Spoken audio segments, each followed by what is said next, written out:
विद्यार्थ्यांनो, अरिथमॅटिक प्रोग्रेशनमध्ये practice set 3.1कडे आपण आता येतो आहे. याच्यातला फर्स्ट क्वेश्चन आहे, which of the following sequences are A P. खालीलपैकी कोणते सिक्वेन्सेस ए पी आहेत? If they are A P, जर ते ए पी असतील, फाइंड कॉमन डिफरन्स. खाली काही सिक्वेन्सेस दिलेले आहेत. मागच्या व्हिडिओमध्ये आपण कोणत्या सिक्वेन्सेस ए पी असतात हे बघितलेलं होतं.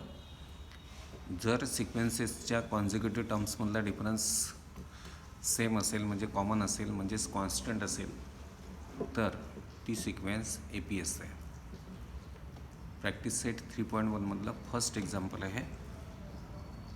आणि या फर्स्ट एक्झाम्पलमध्ये आपल्याला सिक्वेन्स दिलेली आहे 2, 4, 6, 8 and so on. He first sequence A P आहे की नाही आपल्याला ओळखायची आहे. 2, 4, 6, 8.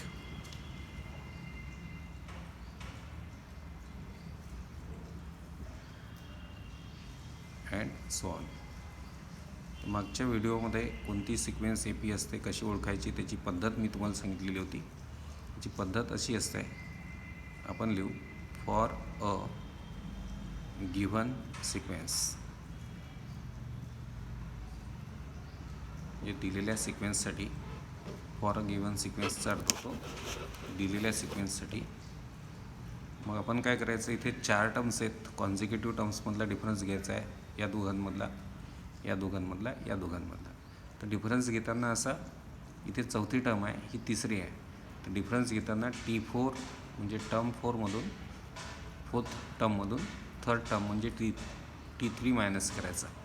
तर स्टार्ट इथून करेल मी T4पासून, शेवटच्या टर्मपासून यायचं आपण. T4 आणि T3 मधला डिफरन्स घ्यायचा आहे. 8 - 6 हा डिफरन्स येतो 2. मग घ्यायचा आपण T3 आणि T2 मधला डिफरन्स, T3 - T2 हा डिफरन्स 6 - 4 2 आला. नंतर T2 आणि T1 मधला डिफरन्स, हा डिफरन्स येतो 4 - 2 = 2. तुम्ही बघताय कॉन्झिक्युटिव्ह टर्म्समधला डिफरन्स म्हणजे T4 आणि T3 मधला, T3 आणि T2 मधला, आणि शेवटी T2 आणि T1 मधला डिफरन्स. हे तिन्ही डिफरन्सेस सेम आहेत, म्हणजेच कॉमन आहेत. मग जर सिक्वेन्सच्या कॉन्झिक्युटिव्ह टर्म्समधला म्हणजे क्रमवार टर्म्समधला डिफरन्स सेम असेल, तर ती सिक्वेन्स ए पी असते. इथे जे आपण सोडवलं आपल्या लक्षात आलं, तर तो आता कन्क्लुजन, जे ऑब्झर्वेशन आहे आपलं, ते ऑब्झर्वेशन असं आहे की हिअर म्हणजे इथे एक्झाम्पलमध्ये डिफरन्स बिटवीन कॉन्झिक्युटिव्ह टर्म्स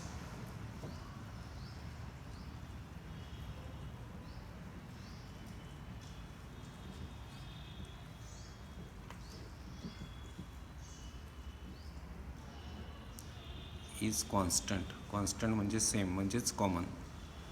मग असं असेल तर therefore given sequence is an A P. दिलेली सिक्वेन्स ए पी आहे. आणि हा कॉन्झिक्युटिव्ह टर्म्समधला जो डिफरन्स आहे तो सेम आहे. तर हा डिफरन्स जो आहे कॉन्झिक्युटिव्ह टर्म्समधला जो सेम असतो त्याला आपण कॉमन डिफरन्स म्हणतो.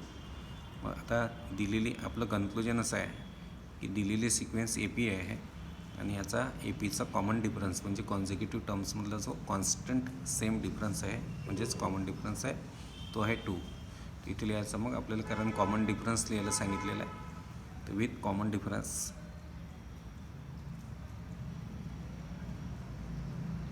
या कॉमन डिफरन्सला डी म्हटलं जातं. कॉमन डिफरन्सला डी असं पण आपण लिहू शकतो. सेकंड जी आपली सिक्वेन्स आहे याच्यामध्ये एक करेक्शन आहे. इथे 7/3च्या ऐवजी आपल्याला 7/2 घ्यायचं आहे. एक करेक्शन तुम्ही करायचं आहे सगळ्या मुलांनी. तर सेकंड जी सिक्वेन्स आपल्याला दिलेली आहे, सेकंड सिक्वेन्सची फर्स्ट टर्म 2 आहे, मग आहे 5/2, मग आहे 3 आणि मग आहे 7/2 आणि सो ऑन. बघू ही सिक्वेन्स ए पी आहे का ते. तर आपण स्टार्ट करायचं फॉर गिव्हन सिक्वेन्स. दिलेल्या सिक्वेन्ससाठी आता इथे पण 4 टर्म्स आहेत. तर T4 minus T3 equal to 7/2 minus, आता हे 3 जो आहे हा फ्रॅक्शन आहे, तर 3ला पण मग आता वजाबाकी करायला सोपं जावं म्हणून आपण 3/1 घेऊन घेऊ. मग आता हा डिफरन्स काढू आपण. डिनॉमिनेटर येईल या डिफरन्सचा 2 × 1 2. आता न्युमरेटर घेऊ आपण 7 × 1 7 मायनस 3 × 2 6. हा डिफरन्स आला 1/2.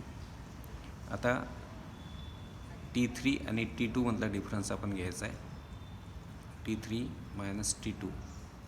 T3 3 आहे, तर 3/1 लिहितो, सोयीचं जावं वजाबाकी करायला म्हणून डिफरन्स केला. आणि T2 आहे 5/2.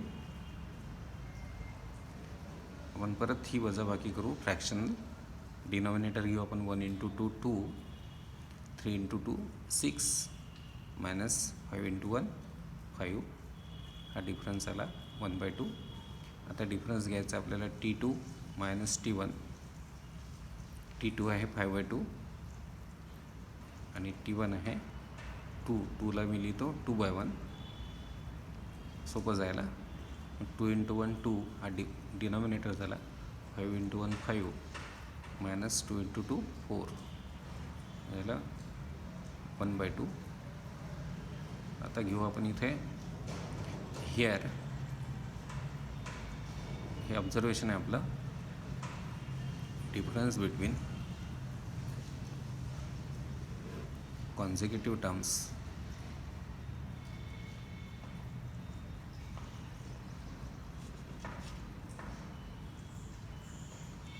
is constant. constant म्हणजे सेम. therefore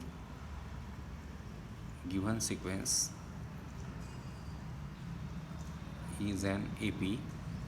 दिलेली सिक्वेन्स AP आहे आणि कॉमन डिफरन्स जो आहे कॉन्झिक्युटिव्ह टर्म्समधला जो सेम डिफरन्स आहे विथ D लिहितो. आता याला मी D म्हणजे कॉमन डिफरन्स. तर D equal to with D equal to 1/2. हे आपला सेकंड एक्झाम्पल झालं. आपण आता थर्ड एक्झाम्पलकडे येऊ.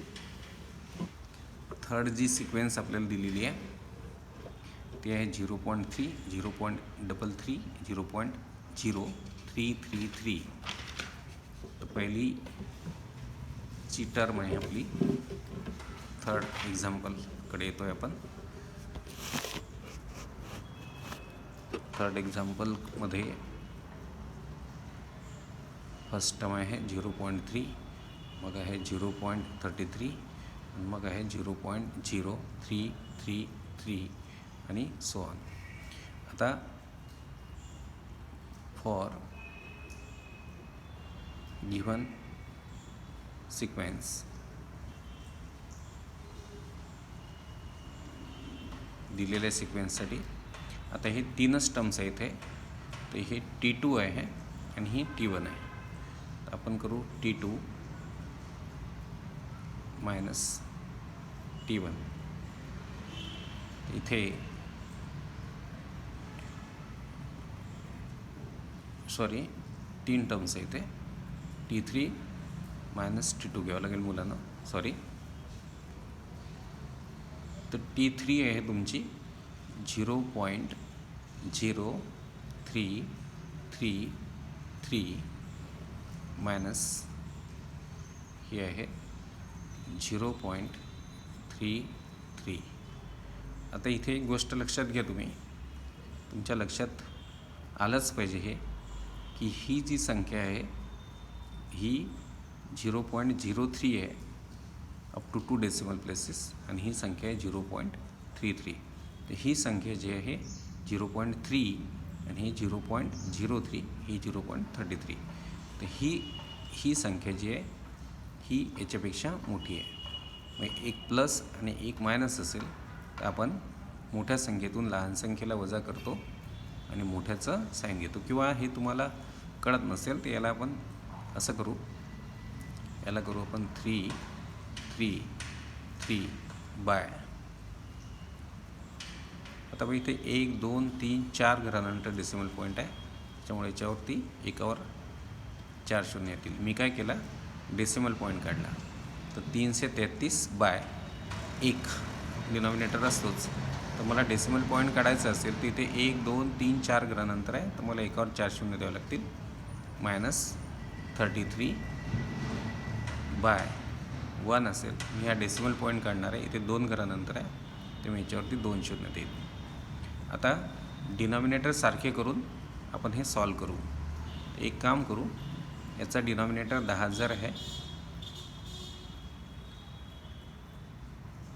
तर हा जो नेक्स्ट फ्रॅक्शन आहे याचा डिनॉमिनेटरसुद्धा आपण 10,000 करू. त्याचा डिनॉमिनेटर 10,000 करायला या 100ला आपल्याला 100ने मल्टिप्लाय करावं लागेल. तर वरती 33ला सुद्धा मग तुम्हाला 100ने मल्टिप्लाय करावं लागेल. म्हणजे हे 333 बाय 10,000 मायनस 3300 बाय 10,000. आता डिनॉमिनेटर सारखे झाले, तर या वजाबाकीचं डिनॉमिनेटर येईल मग 10,000 आणि न्यूमरेटर येईल 333 मायनस 3300. मग आता हे या दोघांचा डिफरन्स घ्यावा लागेल. तर एक प्लस आहे एक मायनस आहे, म्हणजे मोठ्या संख्येतून लहान संख्या मायनस करा. 10तून 3 म्हणजे 7, कॅरी 1 आला. पुन्हा 10तून 4 म्हणजे 6, कॅरी 1 आला. 13तून 4 गेले म्हणजे 9 राहिले आणि कॅरी 1 आला. 3मधून 1 गेला म्हणजे 2 राहिले. आता या दोघांमधला डिफरन्स जो आहे तो आहे 2967 आणि मोठ्याचं साईन द्यावं लागेल तुम्हाला. आणि मोठी संख्या 33 आहे, तर त्याचं साईन येईल मायनस अपॉन 10,000. म्हणजे हे जर तुम्हाला डेसिमल पॉईंटमध्ये आणायचं असेल तर ही संख्या होईल मग मायनस. इथे 1 2 3 4 शून्य येतं. डेसिमल पॉईंट इथून 1 2 3 4 घरी इकडे येईल, म्हणजे 0.2967. हा डिफरन्स झाला या दोन टर्ममधला. मी डायरेक्टसुद्धा तुम्हाला हा डिफरन्स घेता आला असता. ही संख्या लहान आहे, ही संख्या मोठी आहे. मग डायरेक्ट डिफरन्स कसा घ्यायचा, तर मोठ्या संख्येतून लहान संख्येला मायनस करणार तुम्ही. म्हणजे 0.33मधून तुम्हाला 0.0333ला मायनस करावं लागेल.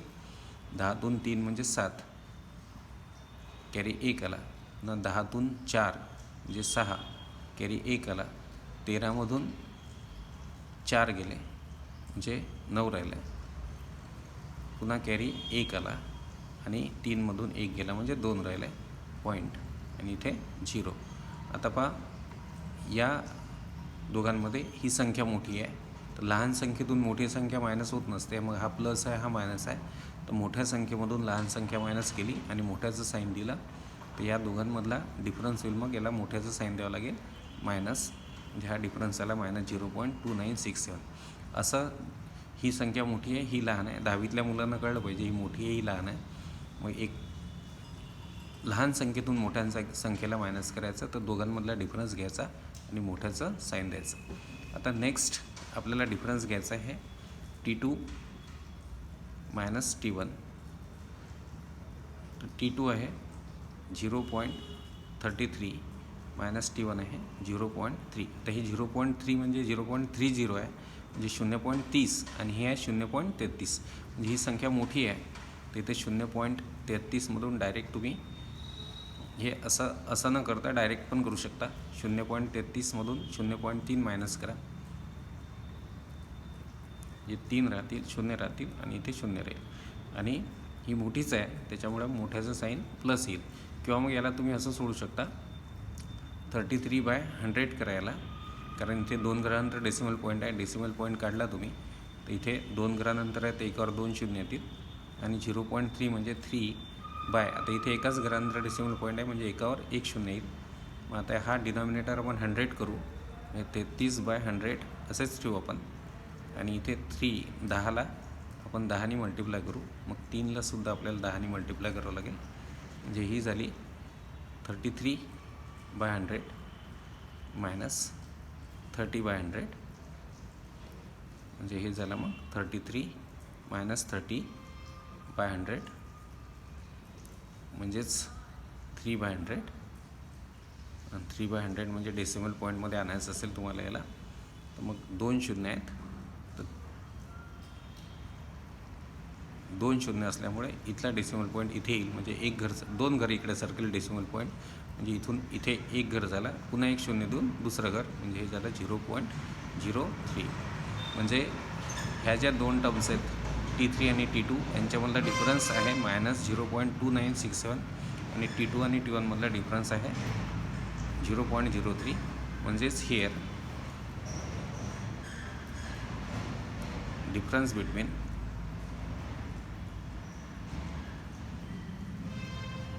consecutive terms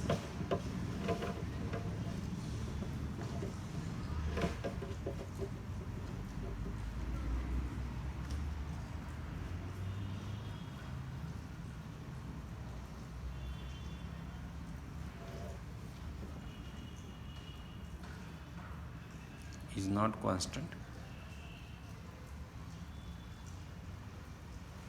Therefore,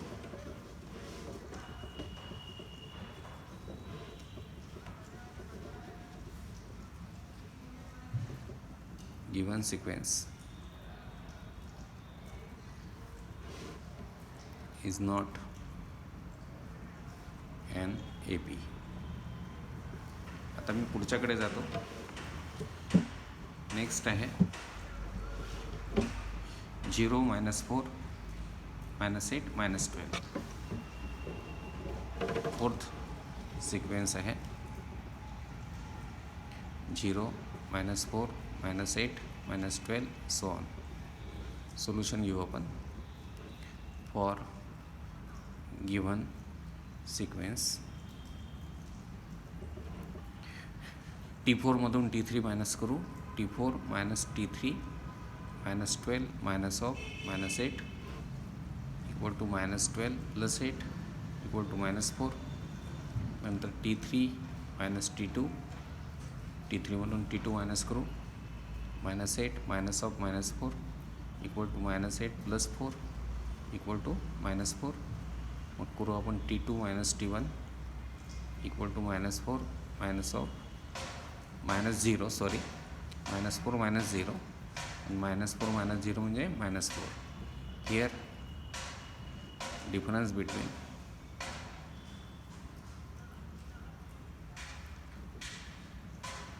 consecutive terms is constant. consecutive terms मधला डिफरन्स कॉन्स्टंट आहे. therefore given sequence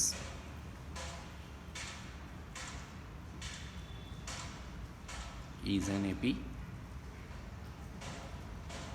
आणि ही AP आहे म्हणजे याला कॉमन डिफरन्स आहे. कॉमन डिफरन्स म्हणजे कॉन्झिक्युटिव्ह टर्म्समधला जो कॉन्स्टंट डिफरन्स असतो तो आहे -4, ज्याला D म्हणतात कॉमन डिफरन्सला. म्हणून मी लिहिलं की दिलेली सिक्वेन्स AP आहे विथ D म्हणजे कॉमन डिफरन्स इक्वल टू -4. नेक्स्टकडे सरकतो. पुढची सिक्वेन्स आहे -1/5 -1/5 -1/5 सो ऑन. जेव्हा सिक्वेन्समधल्या टर्म्स सारख्या असतात तेव्हा ती सिक्वेन्स AP असते आणि सिक्वेन्समधल्या टर्म्स जर सेम असतील, लक्षात घ्या, सिक्वेन्समधल्या टर्म्स जर सेम असतील तर ती सिक्वेन्स AP असते आणि कॉमन डिफरन्स 0 असतो. फिफ्थ घेतो मी -1/5 -1/5 -1/5 सो ऑन. सोल्यूशन घेऊ आपण इथे. फॉर गिवन सिक्वेन्स दिलेल्या सिक्वेन्ससाठी T2 T3 -T2 -1/5 -1/5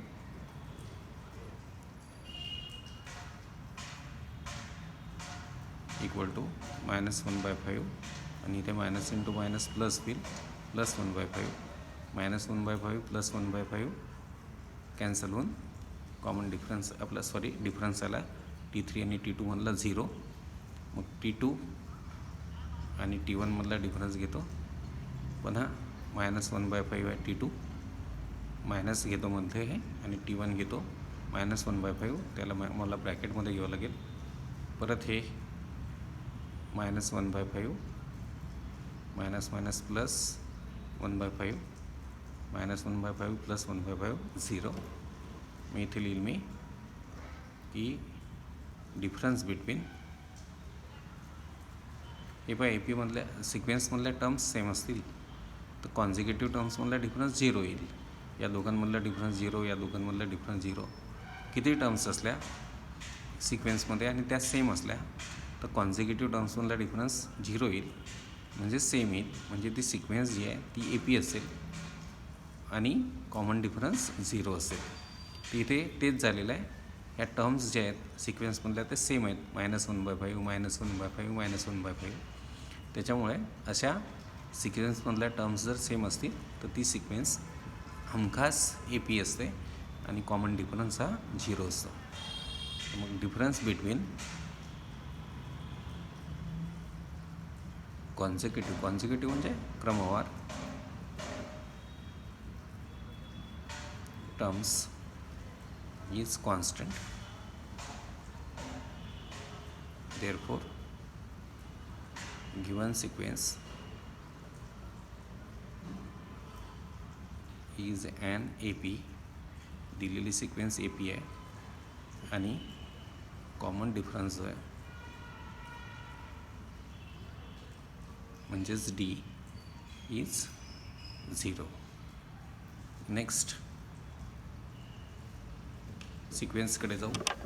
पुढची सिक्वेन्स आहे 3 + √2 3 + 2√2 3 + 3√2.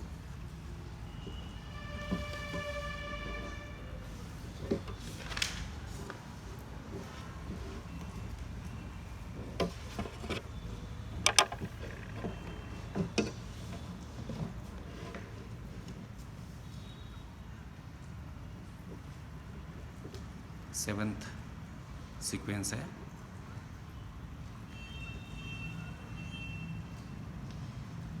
3 + √2 3 + 2√2 3 + 3√2. तर हा डिफरन्स घ्यायचा आपण. Solution for given sequence. दिलेल्या सिक्वेन्ससाठी तिथे 1 2 3 4 टर्म्स आहेत, सो ऑन आहे. इथे T4 मधून T3ला मायनस करतो. T4 minus T3 3 + 2√2. आता ही जी 3 √2 3 + 3√2 आणि याच्यामधून या फोर्थ टर्ममधून ही थर्ड टर्म मला मायनस करायची आहे. तर ही बायनॉमियल आहे, 2 टर्म्स आहे याच्यामध्ये, त्याच्यामुळे मी याला ब्रॅकेटमध्ये टाकेल -3 + 2√2. त्याला सोडवू आपण. 3 + 3√2 minus into plus -3 minus into plus -2√2. तर हे +3 -3 कॅन्सल होतील मुलांना. आणि तुम्ही मागच्या वर्षी सर्ट शिकलेले आहात, 3√2 मधून 2√2 गेले म्हणजे √2 राहतील. म्हणजे चौथ्या आणि तिसऱ्या टर्म्समधला डिफरन्स आला √2. आता T3 मधून T2 मायनस करणार आहे मी. T3 - T2 = 3 + 2√2 minus. आता ही सेकंड टर्म पण बायनॉमियल आहे, तर याला मी ब्रॅकेटमध्ये टाकेल 3 + √2. 3 + 2√2 minus into plus -3 minus into plus -√2. परत हे +3 -3 कॅन्सल होतील आणि 2√2 मधून मायनस होईल √2. 2 √2 आहेत, याच्यातून 1 √2 मायनस होईल म्हणजे उत्तर येईल √2. आता मी T2 आणि T1 मधला डिफरन्स घेतो. T2 - T1. T2 आहे 3 + √2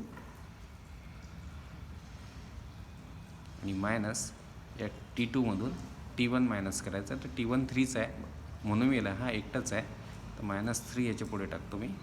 T2 लिहिली मी 3 + √2, मी मायनस लिहिलं मध्ये आणि T1 लिहिलं 3. +3 - 3 कॅन्सल होऊन जाईल आणि राहिलं शिल्लक √2. म्हणजे कॉन्झिक्युटिव्ह टर्म्समधले जे डिफरन्सेस आहेत ते सेम आलेले आहेत, √2 म्हणजे ही जी सिक्वेन्स आपल्याला दिलेली आहे ही सिक्वेन्स AP आहे. मी लिहिणार मग इथे here difference between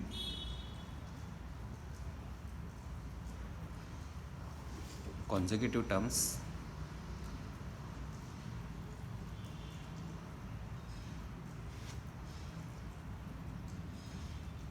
is constant,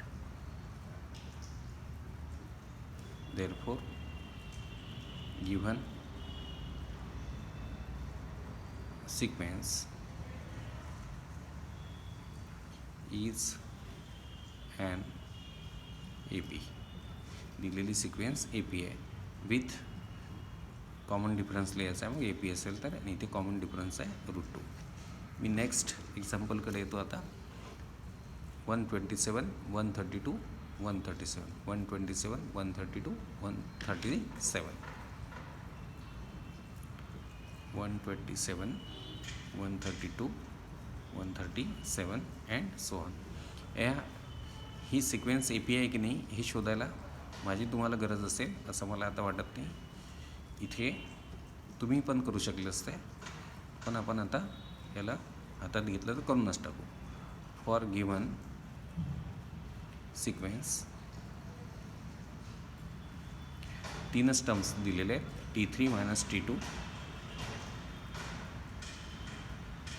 137 - 132 = 5, T2 - T1, 132 - 127 = 5. Here difference between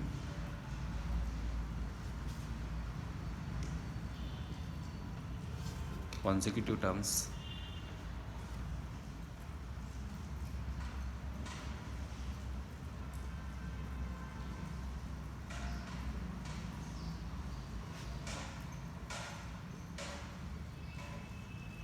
is constant.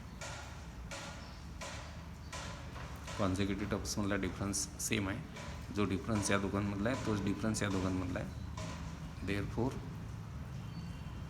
Given sequence is an AP with D = 5. तर अशा पद्धतीने दिलेल्या सिक्वेन्स या AP आहेत की नाही आपल्याला ओळखायला देतात. आणि AP असतील तर नेक्स्ट 2 टर्म्स काढा, किंवा AP असतील तर कॉमन डिफरन्स सांगा, असे क्वेश्चन्स असतात. आता आपण नेक्स्ट व्हिडिओमध्ये या एक्झरसाइज 3.1 मधल्या सेकंड क्वेश्चनकडे जाऊ.